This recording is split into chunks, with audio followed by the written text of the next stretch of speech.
শুভেন্দু বাবু, আপনি সন্দেশখালীর মায়েদেরকে ঢাল করেই নির্বাচন লড়তে চাইছেন। আপনি সন্দেশখালীর মায়েদের চোখের জল, যে চোখের জলের পাশে একমাত্র লাল ঝান্ডা দাঁড়িয়েছিল, নিরাপদ সর্দাররা দাঁড়িয়েছিল, আপনি সেই মায়েদেরকে আজকে ঢাল করে লড়তে চাইছেন। আর আপনাদের উদ্দেশ্যে বলছি, এই যে শেখ শাহজাহান, এই শেখ শাহজাহান কার হাতে তৈরি?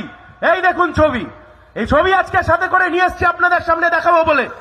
এই শুভেন্দু অধিকারী দাঁড়িয়ে আছে পাশে শেখ শাহজাহান। তখন কি শেখ শাহজাহান সাধুসন্ত ছিল?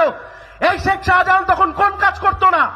আজকের দিনে দাঁড়িয়ে সন্দেশখালীর যে ঘটনা রাজ্যের মানুষের সামনে এসছে, শেখ শাহজাহানরা সেদিনকেও সেই কাজ করত।